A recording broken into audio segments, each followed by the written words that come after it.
Selamat siang anak-anak. Siang, Pak. Gimana kabarnya? Sehat semua? Alhamdulillah sehat. Sudah pada makan? Sudah. Sudah pada ngantuk? Sudah. Sebentar ya, jangan lemes dulu. Ini habis ini kan kita istirahat anak-anak. Jadi untuk menghabiskan waktu Bapak buka ya. Assalamualaikum warahmatullahi wabarakatuh. Waalaikumsalam warahmatullahi wabarakatuh. Bapak langsung absen aja ya. Absensi.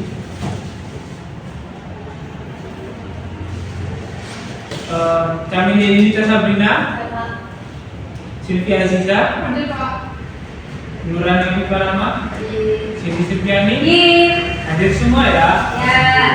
Mudah-mudahan walaupun cuacanya udah siang, udah lemas, kita masih bisa belajar dengan efektif ya anak-anak. Mohon kontribusinya, aktifannya pada pembelajaran hari ini. Nah, karena tadi sudah cek hadiran, sebelum kita masuk ke dalam materi tentang membandingkan kritik sastra dan esai, ada baiknya kita membaca doa terlebih dahulu. Bapak pimpin ya. Mari anak-anak, sebelum kita mulai belajar hari ini, mari kita membaca doa menurut agama dan kepercayaan masing-masing. Berdoa dimulai. Berdoa selesai. Baik anak-anak, kemarin kita sudah membahas tentang kritik sastra. Nah sekarang kita lanjut ke materi tentang membandingkan kritik sastra dan esai. Kita ulas sedikit ya tentang kritik sastra. Sebelum masuk ke kritik sastra, kita harus tahu dulu ya anak-anak tujuan dari pembelajaran hari ini. Nah, seperti pembelajaran sebelumnya, Bapak juga sudah menyampaikan tujuan-tujuan pembelajarannya supaya kalian bisa memenuhi indikator-indikator tujuan pembelajaran ini anak-anak. Jadi hari ini kalian harus ketika pembelajaran selesai, kalian harus mampu mengidentifikasi unsur kritik dan esai, lalu mampu membandingkan kritik dan esai berdasarkan pengetahuan dan sudut pandang penulisnya. Ada yang masih ingat nggak tentang kritik sastra kemarin? Lupa? Nah, Bapak boleh sedikit ya. Kritik sastra adalah cabang ilmu sastra yang bertujuan untuk menganalisis, menafsirkan dan menilai suatu karya sastra. Kita garis bawahi menilai suatu karya sastra. Jadi kritik sastra ini fungsinya adalah untuk menilai karya sastra anak-anak. Jadi karya sastra itu baik atau enggak, terus kurangnya di mana. Lalu menurut kalian, oh ini terlalu berlebihan, oh unsur ini terlalu berlebihan, oh unsur ini yang kurang. Nah, itu adalah kritik sastra. Kritik berarti memberikan pendapat atau menilai tentang sesuatu hal. Karena kemarin kita juga sudah membahas ya tentang kritik sastra. Jadi menurut Bapak kita lebih baik agar mengefisienkan waktu juga ya.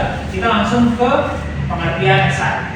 Sebelumnya, ada yang pernah dengar nggak esai itu apa? Esai. Karya ilmiah betul. Terus? Tulisan. Betul. Lalu nggak ada yang jawab esai itu kayak di bawahnya pilihan ganda Pak. Kan pernah lihat juga kan? Pertanyaan esai. Tapi esai ini berbeda karena bener yang dibilang Cindy tadi. Kasih tepuk tangan dulu lah buat Cindy.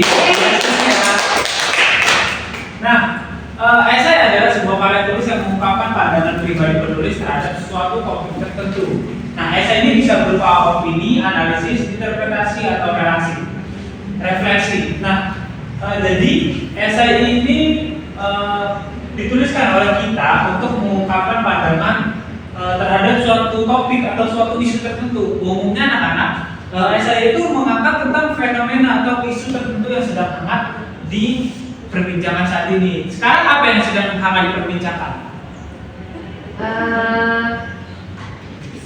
Agus Pak. Agus sedih banget. Nah itu bisa tuh. Agus buntung, semua Agus meresahkan ya. Sekarang lagi bilang itu ya. Nah, kalian bisa menulis opini atau analisis atau interpretasi atau refleksinya.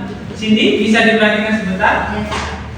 Nah, bahasa yang digunakan dalam esai ini cenderung lebih personal dan ekspresif dibandingkan tulisan ilmiah. Jadi bahasanya itu lebih personal atau lebih ekspresif dibandingkan kayak karya tulis ilmiah atau kayak di jurnal-jurnal atau kayak di buku gitu anak-anak. Nah, kemarin kita sudah membahas tentang struktur dari kritik sastra, ya kan? Nah, sekarang kita akan membahas tentang struktur dari teks esai. Bapak minta Cindy, Silvi, dan Camelia untuk membaca slide di depan. Untuk Cindy baca pendahuluan, Camelia baca tubuh esai, Silvia membaca kesimpulan. Baik Pak. Struktur. Maju atau duduk kelihatan? Kelihatan Pak. Struktur esai. Yang pertama ada pendahuluan yaitu tesis, kalimat yang menyatakan ide utama atau argumen penulis. Nah, yang kedua latar belakang, informasi yang relevan untuk memperkenalkan topik, dan yang ketiga yaitu kalimat transisi yaitu menjembatani pendahuluan dengan tubuh esai. Oke, Bapak bahas dulu ya. Nah, pendahuluan anak-anak. Pendahuluan dalam esai itu biasanya eksplisit. Dia itu gak ditulis pendahuluan, tesis, terus latar belakang, terus kalimat transisi itu gak ditulis. Tapi ada beberapa instansi atau beberapa tempat yang mewajibkan menulis pendahuluan gitu. Nah, yang pertama tesis, kalimat yang menyatakan ide utama atau argumentasi tulis. Sebelum masuk ke latar belakang, biasanya didahului dengan kalimat ide utama. Biasanya kalau Bapak dulu, Bapak mengambil salah satu kutipan dari orang-orang terkenal. Lalu Bapak kembangkan lagi, masuk ke latar belakang, informasi yang relevan untuk memperkenalkan topik. Kita ambil informasi yang relevan, kita ambil permasalahan, kita ambil sumber datanya yang relevan dengan topik yang kita angkat. Selanjutnya baru kita jembatani pendahuluan dengan tubuh esai. Jadi nggak serta-merta langsung ke isinya. Jadi harus ada jembatannya dulu, harus ada pengantarnya dulu supaya apa? Bahasa kitanya nggak jomplang anak-anak. Biar enak kita bacanya. Nggak tiba-tiba dari pendahuluan tiba-tiba masalah, tiba-tiba ke solusi. Nah itu kan agak jomplang ya anak-anak. Selanjutnya esai. Sampai lihat tubuh esai. Tubuh esai paragraf topik, masing-masing paragraf membahas satu ide pendukung tesis. Kalimat topik, kalimat utama yang menyatakan ide pokok paragraf, kalimat penjelas, menjelaskan dan mendukung kalimat topik dengan bukti, contoh atau alasan. Nah, yang pertama paragraf topik. Masing-masing paragraf membahas satu ide pendukung tesis. Jadi tesis kan tadi adalah menyatakan ide. Nah, tesis ini didukung di bagian isi esai, yaitu di bagian pengenalan topik anak-anak. Jadi nanti dibahas di paragraf masing-masing tentang apa yang kita kutip di tesis itu. Lalu yang kedua itu ada kalimat topik. Nah, kalimat utama yang menyatakan ide atau pokok paragraf. Nah, intinya di sini anak-anak. Jadi kita tuangkan semua ide kita dan kita fokuskan pada pokok paragraf kita gitu. Selanjutnya ada kalimat penjelas nih. Nah, kalimat penjelas ini kalimat yang mendukung kalimat topik dengan bukti, contoh atau alasan. Sekarang kalau kita belajar tanpa contoh pasti susah kan anak-anak pahamnya. Nah, gitu juga esai. Kalau esai udah ada contohnya, udah ada buktinya, udah ada alasannya. Sini bisa diam sebentar, perhatikan. Ya, baik. Kalau esai itu ada bukti, ada contoh, ada alasan, masih kita percaya apa argumentasinya. Argumentasinya bakal lebih kuat karena apa? Karena ada bukti, contoh dan alasan yang melatar belakanginya anak-anak. Selanjutnya kesimpulan Silvia. Ulangi tesis, mengulang kembali tesis dengan kata-kata yang berbeda. Ringkasan poin penting, merangkum poin-poin utama yang telah dibahas. Pesan akhir, menyampaikan pesan atau pesan yang ingin disampaikan penulis kepada pembaca. Baik, terima kasih Silvia. Nah, ulangi tesis, mengulang kembali tesis dengan kata-kata berbeda. Ringkasan poin penting, merangkum poin-poin yang telah dibahas. Nah, ulangi tesis ini berarti kita mengulangi lagi tesis atau kalimat yang menyatakan ide di awal, tapi kita ubah bahasanya karena kan ini udah di bagian akhir atau kesimpulan anak-anak. Nah, selanjutnya itu kita membuat ringkasan atau simpulan dari awal, dari mulai pendahuluan, lalu tubuh esai. Nah, kita rangkum di bagian ringkasan poin penting. Selanjutnya ada pesan akhir. Pesan akhir ini biasanya kayak gini. Penulis mengharapkan bantuan dari pemerintah atau instansi terkait agar ide atau solusi yang kami tawarkan dapat terrealisasi. Nah, ini adalah pesan akhir biasanya. Ataupun penulis menyadari kekurangan dalam esai ini. Penulis berharap penulis yang lain dapat melengkapi kekurangan dalam esai ini. Nah, ini adalah yang biasanya terdapat pada pesan akhir anak-anak. Jadi kayak apa yang ingin kita sampaikan gitu di luar dari pendahuluan dan isinya. tadi kan materi utama kita adalah membandingkan kritik sastra dan esai. Nah, kita harus tahu dulu perbedaan kritik sastra dan esai. Dari tadi yang Bapak udah jelasin, kira-kira menurut kalian apa bedanya kritik sastra sama esai? Saya Pak, Iya. kalau kritik sastra itu dia menilai karya sastranya Pak, memandang sebagai karya seni. Kalau esai itu dia menilai fenomena Pak. Sekarang kita ya betul ya anak-anak. Jadi esai itu fokusnya pada fenomenanya. Misal nih, kita ambil satu contoh karya sastra aja ya anak-anak kan di kritik sastra juga karya sastra. Misal ada satu novel yang membahas tentang penjajahan. Nah, kalau kita melihat dari sudut pandang kita melakukan kritik sastra, kita akan mengkritik bagaimana cerpen, bagaimana novel itu atau cerpen itu baik atau tidak, kekurangannya di mana dan kelebihannya di mana.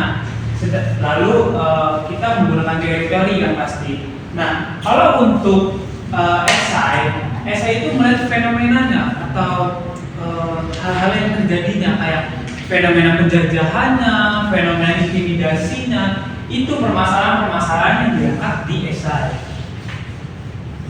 Nah, jika kritik fokusnya pada menilai karya, esai lebih mengarah pada cara pandang seorang terhadap suatu objek atau peristiwa, tidak selalu terhadap karya sastra. Nah, seperti yang Bapak bilang tadi, esai itu lebih melihat sudut pandang pada objek atau peristiwanya anak-anak.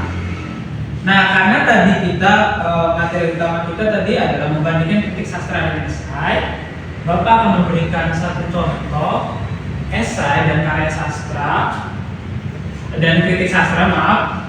Nah, nanti kalian analisis di mana sih perbedaannya, benar nggak sih tadi yang dikatakan oleh Afifah itu.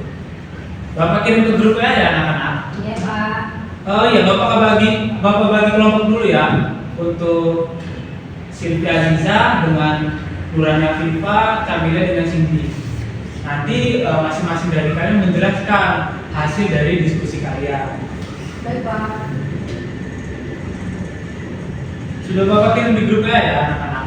Silakan dikerjakan. Oh iya, kertasnya anak-anak. Ini lembar penilaiannya. Satu kelompok satu.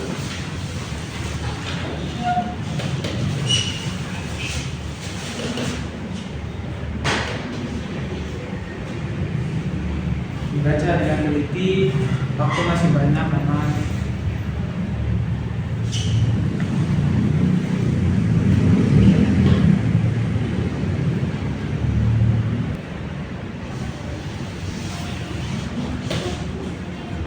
Ini nanti dikumpul Pak. Iya, dikumpulkan Bapak, tapi nanti kalian bacain dulu satu persatu dan nanti Bapak bisa mengoreksi. Satu aja nggak apa-apa. Misal kalian nih dapat oh ternyata kritik sastra ini perbedaan kritik sastra sama esai ini kayak gini. Kalian sebutin aja salah satunya. Baik, Karena kan memang waktu kita juga udah nggak banyak ya anak-anak. Terbatas ya, efisien dan waktu. Sudah selesai Pak, saat kelompok kami. Sudah selesai. Sudah. Kalau kami Pak sudah selesai? Sudah Pak. Sudah. Baik, karena sudah selesai, silakan kalian bacakan hasil diskusi kalian anak-anak. Satu aja nggak apa-apa. Dari siapa dulu yang mau jawab? Saya Pak. Oke, silakan Siti. Perbedaan dari kritik sastra dan juga esai. Kalau kritik sastra itu terdapat sinopsis Pak. Kalau esai itu nggak ada. Nah, kasih tepuk tangan buat Siti yang pertama ya. Nah, benar anak-anak. Jadi kritik sastra itu ada sinopsisnya biasanya, karena kan memang dia membahas tentang kekurangan, kelebihan atau hal-hal lain yang ada dari karya sastra, bukan dari peristiwanya kan. Nah, makanya dia ada sinopsisnya. Sedangkan esai itu dia membahas peristiwa, jadi dia fokusnya ke peristiwanya anak-anak. Dia langsung tembak ke peristiwa. Bahasa sekarang kan tembak ya. Apa-apa langsung tembak. Nah itu langsung mereka tembak ke peristiwanya, langsung fokus ke peristiwanya, bukan berangkat dari latar belakang yang lain. Mungkin berangkat dari latar belakang penulisnya, bukan dari latar belakang ceritanya atau diambil sinopsisnya. Selanjutnya, Nurani atau Sylvia yang menjawab? Saya Pak. Perbedaan kritik dan esai yang tadi sudah saya jawab Pak. Kalau kritik itu dia membahas berfokus pada tentang baik buruknya sebuah karya sastra. Kalau esai itu dia membahas suatu peristiwa atau fenomena. Oke, kasih tepuk tangan buat Aki pertama. Nanti kalian menemukan berarti ya, membuktikan kalau memang karya kritik sastra itu memang dia itu membahas tentang karya sastranya ya. Bapak, Nah, baik anak-anak. Tadi jawaban kalian sudah benar semua. Untuk yang lain mungkin Bapak lihat dulu nanti. Sebelum kita masuk pembelajaran nanti, silakan nanti dikumpulkan ke Bapak ya anak-anak. Sekarang disimpan dulu Bapak. Yang pertama, perbandingan kritik sastra dan esai ini berdasarkan pengetahuan yang disajikan anak-anak. Benar yang dibilang Afifah tadi bahwa karya objek kajian adalah karya yang bisa seni, musik, sastra, tari, drama, film, pahat, dan lukis. Nah, sedangkan esai berupa karya atau fenomenanya. Fokusnya mereka lebih ke fenomenanya. Nah, selanjutnya kelihatan nggak? kelihatan Pak? Atau di zoom dikit ya? Ya, Kelihatan? kelihatan. Nah, yang selanjutnya yang kedua itu ada deskripsi karyanya. Bila karya berwujud buku, deskripsinya berupa sinopsis atau novel. Nah, ada sinopsisnya. Kalau esai itu tidak ada sinopsisnya, benar kata Siti tadi. Lalu yang ketiga yaitu menyediakan data objektif. Esai itu tidak selalu membutuhkan data. Nah, lalu berdasarkan pandangan penulisnya, jika kritik itu penilaiannya terhadap karya yang dilakukan secara objektif, disertai data dan alasan yang logis. Sedangkan esai kajian dilakukan secara subjektif, menurut pendapat pribadi seorang penulis esai. Selanjutnya yaitu dalam memberikan penilaian seringkali menggunakan kajian teori yang sudah mapan, sedangkan esai jarang atau hampir tidak pernah mencantumkan kajian teori. Mereka lebih sedikit mencantumkan kajian teori dibanding kritik, karena kritik pasti menggunakan teori yang kuat, karena kita akan mengkritik suatu karya sastra. Selanjutnya yaitu pembahasan terhadap karya sastra itu secara utuh dan menyeluruh. Sedangkan esai itu objek atau fenomena dikaji tidak dibahas secara menyeluruh, tetapi pada hal yang menarik menurut pandangan penulisnya. Misal di situ ada diskriminasi, tapi di situ juga ada feminismenya juga, tapi kita fokuskan ke diskriminasi nih yang sangat menarik. Nah, itu biasanya yang dilakukan oleh seorang penulis esai. Mereka lebih akan menulis sesuatu yang menurut mereka itu lebih menarik gitu. Baik anak-anak, sudah sampai kita penghujung pembelajaran hari ini. Bapak karena besok kita libur ya, hari Minggu, Bapak akan memberikan tugas. Kalian silakan kalian buka buku paket halaman 196 sampai 198. Di situ ada tugas. Tugasnya bukan 2 halaman ya, tapi di situ 2 halaman itu sama teksnya anak-anak. 2 teks kalian baca, terus nanti di akhir itu kan ada pertanyaan, silakan kalian jawab di situ. Cukup paham untuk pembelajaran kali ini? Ada yang ditanyakan nggak? Ya. Materi kali ini? Cukup. Cukup? Nah. Baik, kalau cukup, karena bentar lagi sepertinya azan ya anak-anak. Bapak akhiri pembelajaran hari ini. Sampai bertemu di minggu depan pada materi selanjutnya, yaitu teks eksposisi anak-anak. Terima kasih atas perhatiannya anak-anak. Bisa duduk siap dulu semua. Kita sudah selesai. Terima kasih anak-anak atas perhatiannya. Bapak mohon maaf apabila ada kesalahan dalam berbicara, tingkah laku atau kurang memberikan perhatian terhadap kalian. Bapak mohon maaf. Baik anak-anak, sebelum kita mengakhiri pembelajaran hari ini, karena kita membukanya dengan doa, maka dulu kita mengakhiri dengan doa. Sylvia dan Nurani bisa diam sebentar. Ini kita berdoa ya. Mari anak-anak berdoa menurut agama dan kepercayaan masing-masing. Berdoa dan mulai. Berdoa selesai. Terima kasih anak-anak atas perhatiannya. Sampai bertemu di minggu selanjutnya. Terima kasih Bapak Iri. Wassalamualaikum warahmatullahi wabarakatuh. Waalaikumsalam warahmatullahi wabarakatuh. Terima kasih Pak. Selamat siang, saya Nurani Afifah Rahma selaku observer lisan dari Saudara Calon Guru Hairul Fikri yang melakukan praktik pembelajaran mikro pada tanggal 12 Desember 2024 pada keterampilan 8, yakni mengajar kelompok kecil dan individual. Saudara calon guru sudah menunjukkan kehangatan pada saat mengajar, kemudian sudah menunjukkan kepekaan, kemudian saudara calon guru juga sudah mendengarkan dan merespon siswa pada saat siswa berbicara.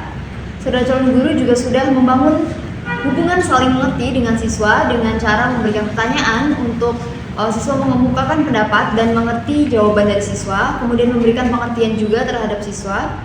Kemudian saudara calon guru sudah mendukung, membantu, mengerti perasaan dan menangani emosi siswa. Selanjutnya, saudara calon guru juga sudah menetapkan tujuan pembelajaran dan merencanakan kegiatan. Saudara calon guru juga sudah memberikan nasihat kepada siswa yang tidak kondusif pada saat pembelajaran berlangsung dan membantu siswa dalam menilai sikap di dalam pembelajaran. Kemudian, untuk rencana yang memadai, saudara calon guru sudah memberikan kegiatan pada setiap orang dan kelompok. Kemudian untuk penyediaan alat dan sumber, saudara calon guru sudah menyediakan media interaktif berupa saling dia untuk membantu proses pembelajaran.